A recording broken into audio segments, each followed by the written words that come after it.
Then now when I started going for BNI, I realized, wait, business people are actually normal people. I can touch them. Wow. They breathe like they are not scary people. I had never, you don't understand how my mind opened up. And in that particular chapter, because that's what they call them, there were only 2 of us who were employed. The rest were business owners. So I was one of the few that were employed in that business meeting.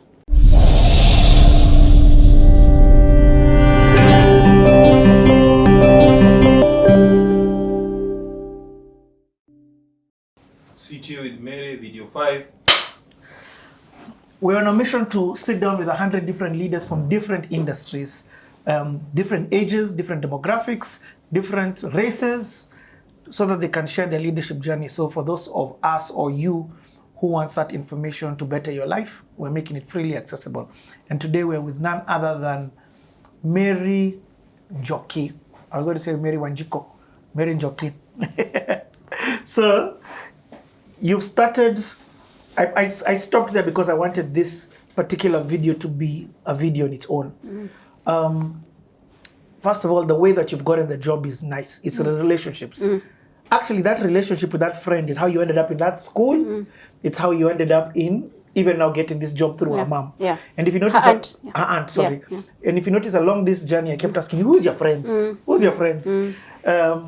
So you get offered a job. Yeah. You're super excited because it's an IT job that's come your way. Then shock and lo and behold, she says something so profound. She said, what did she say? Because of your? Because of your temperament and how you are with people, I'm going to put you in the marketing department. You love this thing. In fact, you've excelled beyond anybody in Graffins at programming. Yeah. And that's what you've been employed for. Yeah. Marketing, when have you done it? I don't even know what marketing is. Okay, continue this story. Yeah, so I'm like, for some reason, I was like, okay, cool. Wow. So she started me as a sales executive. So what do sales executives go out doing? Selling websites. So they were creating websites and softwares. They had softwares for schools. And then they could create other softwares. So I'm like, wow. So I buy suits, skirt suits. Some of them were wearing me because they were quite big. And then I'd walk from, now I know Nairobi, so I'd walk from one side of Nairobi to the other. I'd go looking. If you give me your card and you have a Gmail, I'd tell you, no, you need a domain. So I'd start by selling a domain, and then I'd sell to you a website. What? So I came up with the thing of, I'd ask people for their business cards. When they give me their business cards, I'd be like, you need a domain and a website. So I'd go. I don't want to jargonify somebody. A domain would be like www.cleaningtheairwaves.com. Yes. It doesn't mean that is a website yet. Yeah. It is just I own that name. Yeah. Like our email address is hello@cleaningtheairwaves.com. Yeah. So actually we don't even have a website yet. Yeah. But we have a domain. Yeah. Okay. I can create one for you. Anyway, so that's powerful. So I'm just explaining to remove that jargon out. Yeah. So I don't know, for some reason either she told me or I realized, let me look for people who have Gmails, and then those are the ones I'll be selling to. And were these people in corporate Kenya? Were they anybody? I'd walk from one side of Nairobi to the other. That's where I was going to because now I've known Nairobi. So I'd go to this uptown. I knew those offices. I don't even know how I knew, but I knew those offices had offices where people will have smaller companies. Those buildings have offices that people have smaller companies, and they don't know about domain. This is 2009. They don't know about domains and website, and they don't know how to look professional. So I'd go knocking on doors. No way. This is not a people who've called and asked. No. This is called sales executive walking from one building to the other, door to door in Nairobi, in the CBD. Wow. And what? And then now, what And happens? people hate salespeople. So there are places you'd go and you're chased away, especially with your oversized coat, skirt suit. Then you go and they chase you away. They're like, we don't want to see you. So I remember there's a day, I don't know how I ended up. I got an appointment at a school here in Westlands, and I went, and I remember the principal chasing me away. And I was actually, I think it was a good system. I was telling them they need a school system that can be able to optimize their processes. Yeah, but then he's like, I don't want to hear, go. Yeah. Wow. Because I was bold enough now to even go to Indians. It was an Indian because of Graffins. So I was like, I'll go. So I went. So I'm like, I want to see their principal. Then I went, and then they chased me away. So the boldness was still there. My God. So she's right. She did see something about when she's talking about your temperament, your personality, the way you are. Yeah. So she saw that this one is bold enough to go into spaces that her personality is likable. Yeah. Or you tell me, what did she see in you? She just told me temperament. Yeah. And looking back, what do you think she saw? I think it's that the way I can easily interact with people from across any age or wallet color size. or wallet size. Yeah, I'm not limited. So why was there commissions for this? No, this is the funny. So I'm going there. So started out, I'll do that. She never paid us commission at the beginning, but it will make sense when I tell the story. So one day, I came across a card of this guy. Michael Moy, and it was a Gmail. I'm like, let me call him. I called him, and then he's like, oh, Mary, you're selling this and this. Okay, I'd like to invite you for a meeting where you can actually sell to more people. I'm like, okay, what's the meeting? He says it's called BNI, and people meet at Pan-Afric Hotel at 6:30 a.m. and I'd like you to come. And I know from there you'll get more clients. So I go back to my boss and I'm like, so this is what I've been told. She was like, oh, okay, I'll pay for you to go, because breakfast was like 2,000. I'll pay for you to go for the breakfast. I don't know why she was sending me to these places. So, I mean, I'm 19, very tiny, etc. Anyway, so I decided, now I agree, I'm going for the next the coming Wednesday. I have to leave Limuru at 3 a.m. You still live there? Yes, in Garariga. You know, there are mats that come from the village. Yeah. I mean, you're paying 15,000 is just fare for coming and going and lunch. I think that's, and there was tithes or something when I used to do that. So I had to get out of the village with those matatus that come out of the village to go to carry people in other route. So they leave the village like at 3 a.m. with Mama Wambogas. So I have to sit with kina Mama Wamboga, hapo katikati wamebeba nini, then we leave the village at 3 a.m. to get to town very early so that I make sure I'm clean and smart and walk into Pan-Afric like I just came from Westlands. Outer Westlands. Yeah, outskirts of Westlands. So you go in? So I go for this first meeting. They're like how many people? 40? I meet Mike, they're like 30, around 30. And then you're given 30 seconds to introduce yourself. I don't know what fascinated people. First of all, maybe I was the shortest, but I was very bold. And then I seemed like, you remember, because I had the knowledge of what I was saying, I would use lingo that was very convincing to people that they actually need to buy whatever she's selling. Because I'm like, if you're using a Gmail, it means you are not professional. So there's a way, and you need a website, So people are like, wow, she's so smart. Immediately after that meeting, Mike was our first client. I got I don't know how many clients. That particular meeting, we got I converted clients. Yeah. Went back, my boss was like, I think I'm going to sign up. I'm going to sign you up for this BNI thing. So you'll be going every Wednesday. 3 a.m. na mamboga. Okay. That's how BNI started, and then I'm coming back. So I want to now pick K-Crew. Yes. So BNI, you see, I even think these things were just put like that for me. To set you up. No, for me, you'll see, K-Crew Bible study used to happen on Tuesday evening, and BNI on Wednesday morning, and I'm coming. So take note of that. So when someone told you about K-Crew, now in March I've started coming out to Nairobi, I decide to I decided to go and check out this K crew. So one of the Tuesday evening, I go in and I find this guy. I need to remember him. Oh my gosh, Alex. No, it was Alex. Oh. Alex, because that time Alex from, what are they called? Alex Moots 501, yes. Alex Wale, I was looking for Wale was preaching and was talking about the priesthood of Melchizedek. I was like, what? What is that? Like, where I'm coming from, priests were those people we used to see with long, so he intrigued me because of what he was speaking was quite different from what I've known. Of course, many years later, I've come to understand what that actually means. So it intrigued me and I stayed. So I was going to see, actually didn't even see the Gospel Fathers. I was going to see they were not there that day. And then I was intrigued to stay and my journey in God started. Because at that, now my journey now begin again.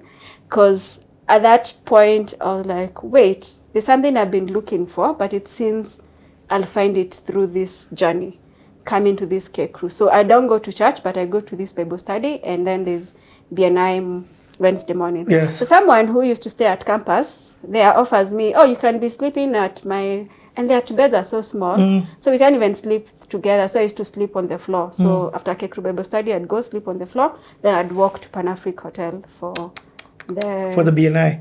For the BNI. Yeah, which was just next there. Yeah, you just walk. That's run a walk. Yeah, just a walk. Then you walk. So BNI was amazing. Now when I started going for BNI, I realized, wait, business people are actually normal people. I can touch them. Wow. They breathe like they're not scary people. I had never, you don't understand how my mind opened up. And in that particular chapter, because that's what they call them, there were only 2 of us who were employed. The rest were business owners. So I was one of the few that were employed in that business meeting. This story is incredible. Yes, and that's what triggered and opened my mind to see small business owners in a setup who I never thought I could touch or think. Oh my God. Because all my life I never thought I could start a business or be an entrepreneur. Yeah. This story, hey, thank you for coming. Like, I'm understanding the magnitude of the power of this conversation. Like, your story is a story of exposure. But then you see what's in my world I can think is normal is gold to somebody. Yeah. You know what I mean? Yeah. For you being in that room and understanding, a biashara guy is just like me. Literally, they're just like you. Yeah. That's what you're finding out. Yeah. Okay, not like, but yeah, I know what you mean. Like they eat because I never thought you could touch. I thought they were like far away somewhere. Wow. Yeah. So now they've been brought to my table, and it's from that point. It's like now in my journey, God started dismantling everything I thought was out there. Whether it's celebrities, now they started all coming to K-Crew Bible Study. Who I thought was, I don't know who, now they're here. I'm like, huh?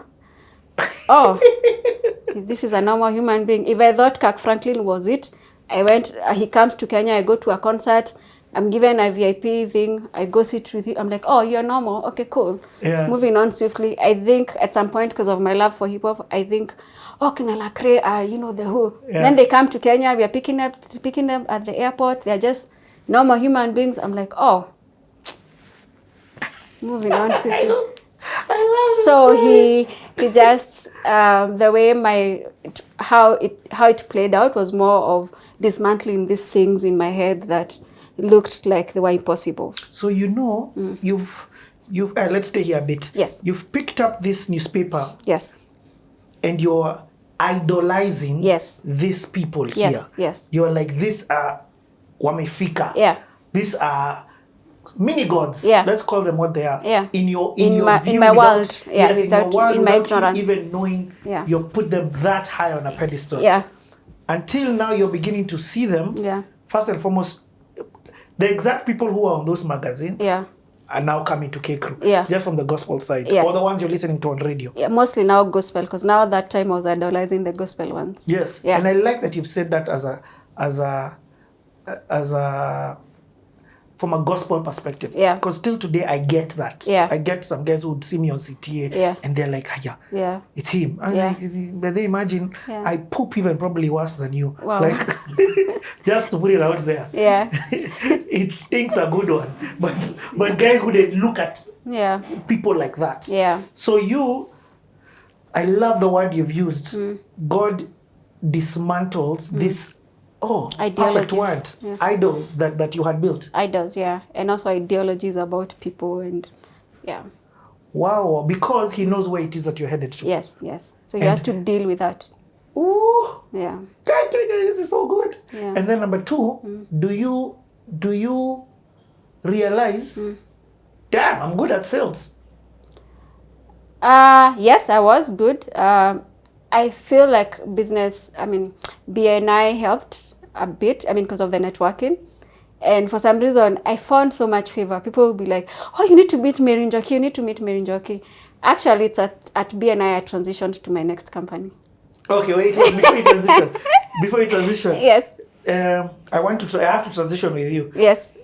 I'm still stuck here. And Yeah, the reason my I'm first stuck company. is because Yeah.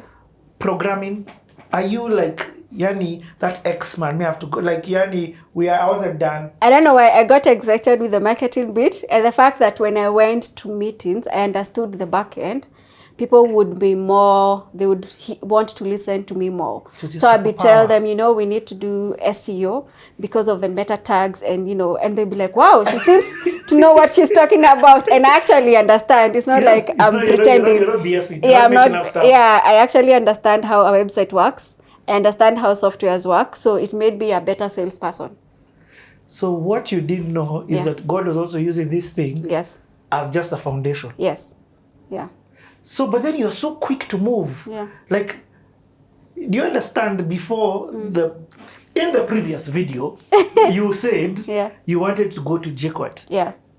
And that is the goal. Yeah. Because of this computer science. Yeah. Computer science. Computer science thing. Yeah. Yeah. But now you've just tested a bit of marketing, exposed to marketing, and you're like, on to the next. Yeah.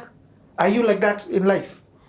I think I tend to move quickly in my head, but also it's because I had now started seeing myself in this. And it will make sense even now later on as I started Glasshouse. But I started seeing how I can chart out my pathway. Like now, since I was starting to go back to learning who I am in God, I could tell this is where He wants me to be, or this is a path that has been laid for me. I didn't know the fullness, but I could see, okay, we are getting somewhere. Because even at K-Crew, remember I'm around 19, 20, and now I started seeing I'm different from my peers, people my age. I'm coming from work. I'm wearing suits. The next morning, I'm going for a BNI meeting. I think everyone was 10 years old. Yeah, for sure. Plus, from the 30s going up. So I could see I'm different. So I had to accept my path, and that's what I followed. Yeah. I'm still sticking here. So me, I was in K-Crew. Yeah. And in fact, I was in K-Crew when we started doing Mamlaka. Yeah. You see, us guys are young guys, not knowing even the impact that this thing is having. Yeah. So when I'm hearing you talk like this, I'm like, oh my God, that thing played such a crucial role in your life like this. Yeah. Okina Moors who have had on this seat, Njugush, the struggles that they did and the sacrifices that they did to make that happen without ever knowing what the end result would be. Yeah. First of all, Moses and Jugush, he is part of your products. Well, I'm a product of God.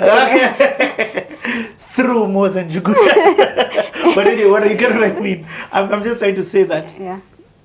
They You're don't, part of the journey. Yes. They first of all, I like what you've said, and we're going to come to that because you see, in this story, you're talking about identity. Yeah. Now you can't even let me mess up your identity. Even when I say this, you instantly go back to, hey, understand me, this is where I'm coming from. Yeah. Even when I said your bro earlier on, you went to, hey. Yeah. It is because that Sinach song is not a song. I know who I am and whose I am. Can you just talk about that a bit? Wow, interesting. So I think having such an interesting childhood, going through life trying to discover who I am, I had never known who I was until now. Came, you know, the way you come, I came into the interaction with God and he started creating a new pathway for me. So I could see some signs from where I was coming from, how my life was different, how I was set apart from, I keep telling you, I don't know whether you understand the context of where I was in the village. Even people who were children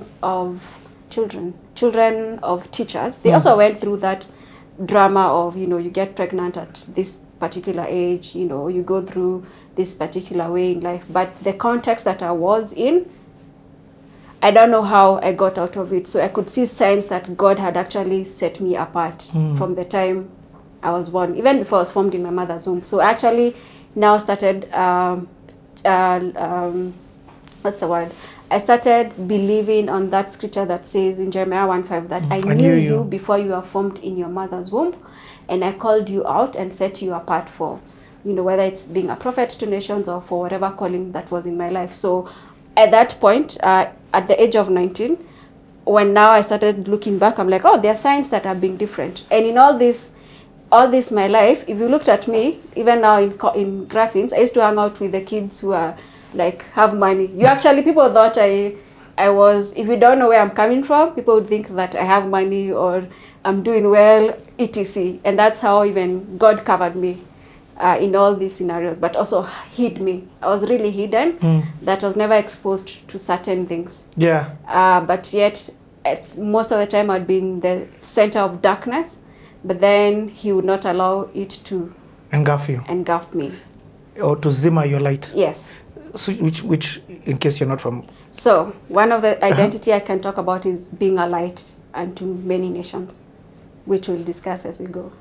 There are things we're coming back to. So, but Hey, there are many things. No, don't worry, they are here. You know, because of the pace that I move, Yeah. I'm so greedy for the not greedy, hungry for the information. Yeah. Because yours is value. So I'm not in a hurry to get there, but it will come.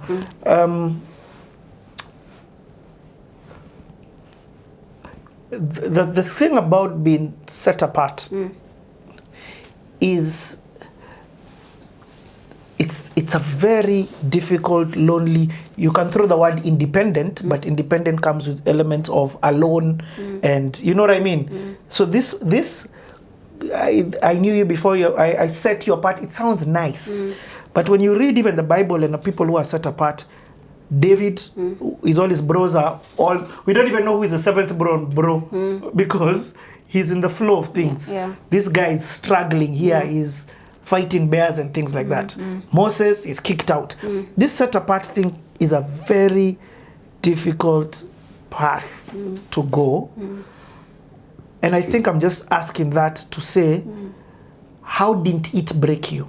Or is it even you who didn't even know? For me, I keep going back to that, the hunger I had for God. So remember now when I came to K-Crew and I sat down and I had people, there's a way I connected to what people were saying, and I now started searching and looking for God inside my heart. Because it's through K-Crew that I met someone who I started going to their church, and through that church, that's how I now met the man who I currently call my father, who has really helped me, and now got to where I am and to where I'm going, and my eyes were opened. But it's the moment I sat at K-Crew and I was looking for more.